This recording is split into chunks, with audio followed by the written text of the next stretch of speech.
नमस्कार, मेरा नाम है डॉक्टर पुरु धवन और आज इस वीडियो में हम बात करने वाले हैं फेशियल एक्सप्रेशंस के बारे में कि क्यों पार्किंसन पेशेंट के जो फेस पे जो एक्सप्रेशन होते हैं खुशी के, गम के, वो गायब हो जाते हैं। जब किसी पार्किंसन पेशेंट के फेस से एक्सप्रेशन चले जाएं, खुशी और गम दिखना बंद हो जाए तो उसको हम मास्क्ड फेस कहते हैं। ऐसे लगता है जैसे कोई मुखौटा सा पहन रखा है, इसलिए इसका नाम पड़ता है मास्क्ड फेस। यहाँ पे एक्सप्रेशन क्यों नहीं आ रहे? क्योंकि जो हमारी मसल्स हैं, फेशियल जो मसल्स हैं, ये कोऑर्डिनेट नहीं हो पा रही हमारे ब्रेन के साथ, यानी हमारा ब्रेन इन मसल्स को हिला नहीं रहा है।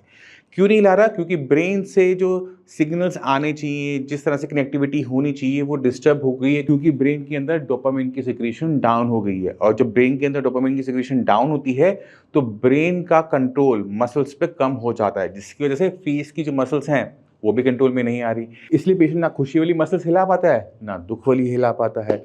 और यहाँ तक पेशेंट की जो आवाज़ है वो भी बहुत धीमी हो जाती है क्योंकि गले की जो वॉइस बॉक्स है ये भी मसल्स का बना हुआ है, इसको भी फैलना सुकूनना पड़ता है, जिससे हमारी डिफरेंट डिफरेंट आवाज़ें निकलती हैं।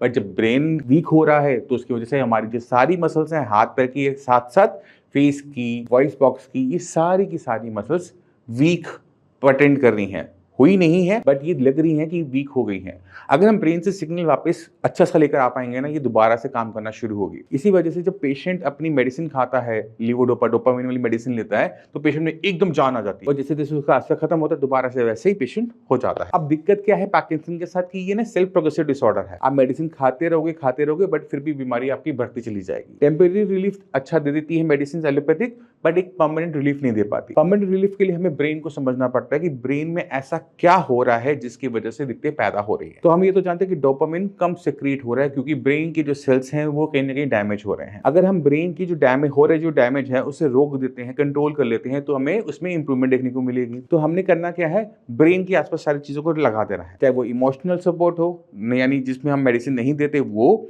और आपकी जो मेडिसिन है वो भी इसी के आसपास बिल्टअप होंगी। अब कैसे कर सकते हैं इसको हम समझने की कोशिश करेंगे। तो शुरुआत करेंगे सबसे पहले, वो है ब्रेन के अंदर डोपामिन कैसे निकालना है। तो जब हम खुश होते हैं तो डोपामिन ऑटोमेटिक तरीके से रिलीज होता है। तो कोई भी काम जो हमें अच्छा लगता है वो पेशेंट ने करना है, चाहे वो सुबह की वॉक हो, सुबह चिड़ियों को देखना हो, चिड़ियों को दाना डालना हो, कुत्तों को घुमाना हो, स्विमिंग करने जाना हो, बैडमिंटन खेलना हो, कोई भी चीज जो पेशेंट को पसंद रही है पहले, वो अब मना कर रहा होगा कि मेरे को नहीं करना, मेरे को नहीं जाना, मुझे ये पसंद नहीं है। बट फिर भी अगर आप कहते हो कि मैं आपके साथ चलूंगा, यानी अगर मान लो कि मेरे किसी फैमिली में किसी को पार्किंसन है, मैं वो कहूंगा जाओ जाओ पार्क जाओ, आपको सैर करनी चाहिए, डॉक्टर ने बोला है, वो नहीं करेंगे। बट अगर मैं कहूंगा पापा चलो साथ में घूम कर आते हैं, पार्क में चल के आते हैं, मैं भी साथ चलूंगा, मोटा होता जा रहा हूँ, कहेंगे हाँ हाँ चलो चलो चलो चलो। तो आपको ये करना है कि आपने वही एक्टिविटी उनके साथ करनी है, कभी भी उनसे अकेले में नहीं करवानी है। जब दो जने आपस में मिलकर इस एक्टिविटी को करना शुरू करेंगे तो उनका एक रूटीन सा सेटअप होना शुरू हो जाता है और उनको अच्छा लगता है वो एक्टिविटी करके, नहीं आप लोगों के साथ रहने में। तो पहली चीज क्या करेंगे, वो चीजें जो पेशेंट को खुश रख सकती हैं उनको हम एक कॉपी पे लिख लेंगे, एक लिस्ट बना लेंगे। अब उस लिस्ट की हम एक रूटीन बनाएंगे कि सुबह उठना है, सुबह मिल के एक साथ चाय पीनी है। सुबह जब हमने चाय पी, चाहे आप अपनी न्यूज़पेपर पढ़ रहे हैं या फिर मोबाइल चला रहे हैं, बट वो एक साथ है, एक कंपेनियनशिप है, वो जरूरी है। उसके बाद चलो ठीक है, हमने देखा कि हमारी बालकनी में, हमारे गार्डन में बर्ड्स आते हैं, कबूतर आते हैं, चिड़ियां आती हैं, तो थोड़ा सा दाना रोटी डालना शुरू करोगे तो उनकी एक्टिविटी शुरू हो जाती है। कभी कोई अलग डिफरेंट बर्ड आ रहा है तो देख रहे हैं, अरे ये तो बर्ड मैंने पहली बार देखा है, ये वाली चिड़िया रोज आती है, तो ये सारी चीजें एक्टिविटी शुरू हो जाएंगी। तो ब्रेन वहां पे ना ऑक्यूपाइड होना शुरू हो जाता है और जो नेगेटिव थॉट्स माइंड में हर टाइम चल रहे होते हैं ना, वो निकलने शुरू हो जाते हैं क्योंकि ब्रेन किसी चीज में ऑक्यूपाई हो गया। आपके घर में कोई पेट है, मान लो आपके पास एक कैट है या फिर डॉग है, उसकी ऑनरशिप उनको देना पार्किंसन पेशेंट को। यानी आप शाम को हम सैर पर जाएंगे तो डॉग साथ में जाएगा, खाना खिलाएंगे तो वो ही खिलाएंगे।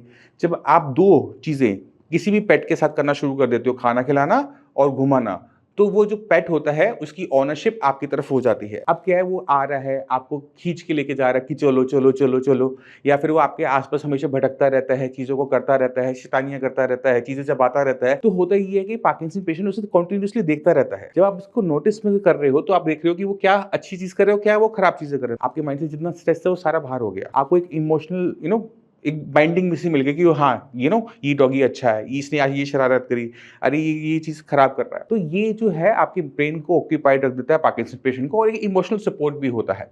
हम सब जानते हैं जो पेट्स होते हैं ये प्रूवन है कि वो बहुत अच्छा काम करते हैं, स्पेशली ऐसे पेशेंट्स के साथ।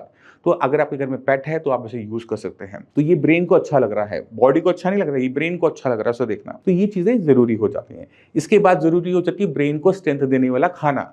तो अगर हम अपने खाने के बारे में बात करें तो खाने के अंदर जितनी वेजिटेबल्स होंगी हमारे लिए उतना अच्छा हो जाता है। आप सुबह उठ रहे हो, सुबह-सुबह आपको एक बढ़िया सा पराठा मिल जाए तो कितना अच्छा लगेगा, है ना? तो गाजर, मूली, प्याज, गोभी जिसका भी आपका पसंद है उसका आप पराठा लो और खाओ, मना नहीं है। आपने बस ध्यान में रखना है उसे फ्राई नहीं करना। आप उसे सूखा बनाओगे, ऊपर थोड़ा-सा मक्खन या फिर थोड़ा-सा घी कम मात्रा में से लेकर आराम से खाया जा सकता है। क्यों दे रहे हैं? क्योंकि पेशेंट को अच्छा लगता है। नंबर ऑफ वेजिटेबल्स बहुत अच्छी एंटर कर रही है बॉडी के अंदर। फिर हमने सूप दे रहे हैं, सूप पियो, वेजिटेबल का, सब्जियों का, दालों का, चिकन का, हमने सूप दिया। अब ये क्या है? ये ब्रेन के लिए और बॉडी के लिए दोनों के लिए स्ट्रेंथ है। पार्किंसन हो रहा है at the age of 50, 60, 70s। अब आपकी बॉडी को ताकत मिली तो आपको फील होता है हाँ मुझे अच्छा लग रहा है, तो आप क्या करते हो? एक्सरसाइज में इन्वॉल्व होना शुरू करते हो। अगर बॉडी आपकी वीक है, आपकी मसल्स में पेन हो रहा है, आपकी कमर में दर्द हो रहा है, अगर कोई आपको ये कहेगा कि आप जाके वॉक करो, एक्सरसाइज करो, आप नहीं करोगे। तो बॉडी को स्ट्रेंथ देना इसलिए भी जरूरी, क्योंकि अगर बॉडी ठीक होनी शुरू हो जाती है तो ब्रेन ऑटोमेटिक तरीके से बेटर होना शुरू हो जाता है, क्योंकि उसको अच्छा लग रहा होता है बॉडी में जो स्ट्रेंथ है, ताकत। तो हमने पेशेंट को खाना कौन सा देना है? High in protein, high in vegetables. क्यों? क्योंकि ये बॉडी में कोई स्ट्रेंथ फील करवाएगा। साथ साथ हमें अमीनो एसिड्स का, विटामिन का भी बहुत अच्छा ध्यान रखना होता है कि वो सारी चीजें बॉडी में जाती रहे। या तो टिंडा उबला हुआ खाना बिल्कुल नहीं देना। खाना टेस्टी होना चाहिए, जैसे अब उनको पसंद है वो होना चाहिए। सिर्फ एक चीज का ध्यान रखना होता है कि खाने के अंदर खट्टाई ना हो, अगर आपका ट्रीटमेंट यहाँ से चल रहा है तो। अगर खट्टाई आप बंद कर सकते हैं तो ये ट्रीटमेंट आपकी बॉडी में बहुत मेजर चेंजेस लेकर आता है। तो मैं चाहता हूँ कि पहले आप कुछ देख लो किस तरह से पेशेंट ठीक होते हैं, फिर दोबारा मिलेंगे। नमस्कार, मेरा नाम है डॉक्टर पुरुधवन और आज मैं मिलवाना चाहता हूँ रेणु जी से। रेणु जी को 2023 से पार्किंसन रहा है, तो चलते हैं रेणु जी के पास, पूछते हैं कि उनका एक्सपीरियंस बीमारी के साथ और हमारे साथ कैसा रहा। तो पहले तो ये बताओ कि मतलब ये पार्किंसन आपको कब शुरू हुआ था? ये मेरे को मतलब कि पहले 23 में भी बहुत हल्की हल्की शेकिंग होती थी। अच्छा। तो मेरा कजन ब्रदर था, मैंने उसको दिखाया, मैं ये शुरू हुआ, क्या आप डॉक्टर को दिखा लो। ये पागल है, ऐसे ही बोले रहे, किसको दिखाऊं मैं? तो फिर जब ज्यादा बढ़ा तो फिर मैं 2-3 इधर डॉक्टर के वहीं लोकली घूमी। फिर उस दिन बाई चांस आपका ऐड देखा इन्होंने। फिर हम यहाँ तो 2024 में मिले थे आप मेरे को अक्टूबर में जी। बस तो तब क्या दिक्कत हो रही थी उस समय? तब यही था, हाथ कंपन ज्यादा थी और फेस में बोलने में भी आप कहते हैं दिक्कत हो रही है आपको, शब्द अटकते थे आपके, बोलने में दिक्कत ज्यादा थी। और चलने में मुझे अब महसूस हुई है, जरा सा भी मेरे को सड़क ऊबड़ खाबड़ मेरी को घबराहट होती है। अब मैं गिरूंगी, घबराहट होती है? कभी गिरे हो या बस घबराहट होती है? नहीं, घर में मैं 2 बार गिर चुकी। कब? इलाज से पहले, इलाज के बाद? इलाज के बाद। अभी तो पीछे 1 महीना में मैं गिरी थी। अच्छा, और गिरे कैसे थे? गिरी कैसी थी? अपनी लापरवाही से। बेटा कह रहा है रुक जाओ मैं आ रहा हूँ, दिमाग में जल्दी थी। वो नीचे प्लम्बर का सामान फैला हुआ था और पैर के नीचे तो प्लास्टिक का। जो आपका एक ट्रीटमेंट चला अक्टूबर से लेकर अब तक कितने महीने हो गए? 5 महीने। अब 5 महीने में क्या सुधार है? फर्क ये है, पहले तो जब मैं कोई चीज रखती थी ऐसे बड़ी जोरदार शेक होती थी। फिर धीरे रखती थी, फिर भी जोर से रखा जाता था। अब ये कोई चीज उठा दी, थोड़ी बहुत हिलती है, फिर रख देती। तो अभी दोनों हाथ ऐसे करो, तो बिल्कुल ना के बराबर शेक हो रहा है। हाँ, हल्का है। नहीं तो कोई बार ऐसा होता है बैठे ना ऐसे हल्के फिर इसको ऐसे जब बैठे सोचते रहते तब होता है कुछ नहीं, वैसे भी जब खाली बैठोगे तब सोचोगे तब होगा, वरना तो नहीं फिर ये ऐसे होता है, तो हाथ कस के दबाया, फिर रख लिया, फिर ठीक हो जाता है। ठीक है। अब हमारा बीमारी जो है कितने % कम हो गई है पहले से? 20% तो मैं कह सकती हूँ। 20%? पर तो फिर ये दोबारा चल देती है, फिर परेशानी, फिर दिक्कत होती है।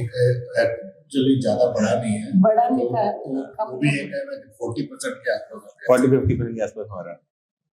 कोई बात नहीं, 40-50% तक आराम आ गया ना। ये कह रहे 40 में 20 कर लूं, दोनों बराबर हो गए।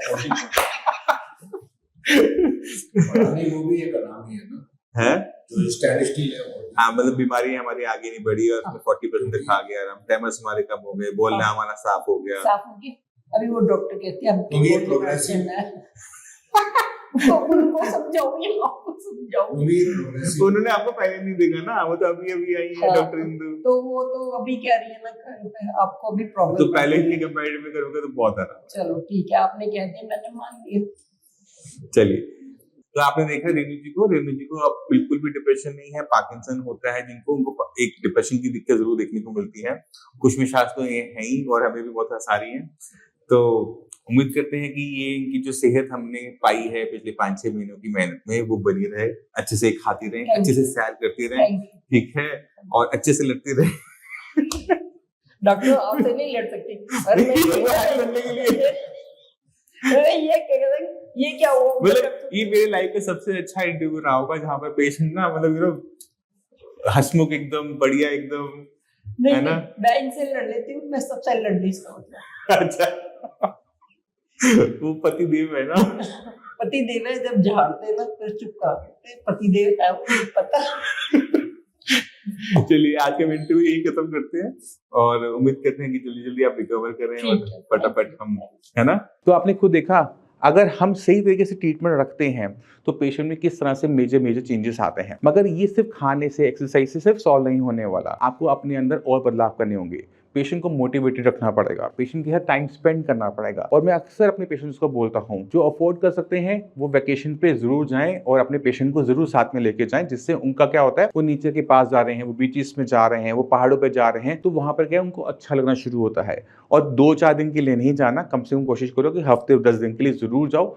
और ज्यादा ट्रैवल नहीं करना, एक ही जगह रहना है, आसपास घूमना है, जगह जगह आपने डेस्टिनेशन बदलनी, जिससे पेशेंट को थकावट हो। अब जो मेडिसिन होती हैं वो बहुत अच्छा काम करती हैं, क्योंकि ब्रेन के जो सेल्स हैं वो डैमेज हो रहे हैं। अब हम ब्रेन के सेल्स को ताकत देना शुरू करते हैं, तो पेशेंट की जो ब्रेन के सेल्स हैं वो बेटर परफॉर्म करना शुरू करते हैं, ऑटोमेटिक तरीके से डोपामिन रिलीज करना शुरू करते हैं, और जैसे मैंने आपको रिजल्ट्स दिखाए वैसे हमें रिजल्ट्स मिलने शुरू हो जाते हैं। तो ये मोटे मोटे तौर पर वो चीजें हैं जिनको हमें करना चाहिए पार्किंसन पेशेंट के आसपास। क्यों? क्योंकि अगर हम इसे करना शुरू करते हैं तो कोई भी ऐसा फैक्टर नहीं रह जाता जहां से पेशेंट को परेशानी हो, जहां से पेशेंट को स्ट्रेस हो, जहां से पेशेंट को बीमारी बढ़ने के चांसेस हो। क्योंकि डोपामिन की सिक्रीशन अब बॉडी यानी आपका ब्रेन खुद भी कर रहा है। अभी आप थोड़ी सी मेडिसिन कर रहे हैं, जैसे ब्रेन थोड़ा सा और स्ट्रेंथन अप होगा, आपका जो डोपामिन का जो आप मेडिसिन लेनी पड़ रही है वो ऑटोमेटिक से टेपर डाउन होते हुए बंद हो जाती है। तो मैं उम्मीद करता हूँ इस वीडियो से काफी कुछ समझ गए। फिर भी माइंड में कोई भी डाउट हो, कुछ भी पूछना चाहते हो, मोस्ट वेलकम है, आप आके मिल सकते हो। इसी के साथ चलिए कि आगे चाहूंगा, मिलते हैं अगली वीडियो में, तब तक के लिए नमस्कार।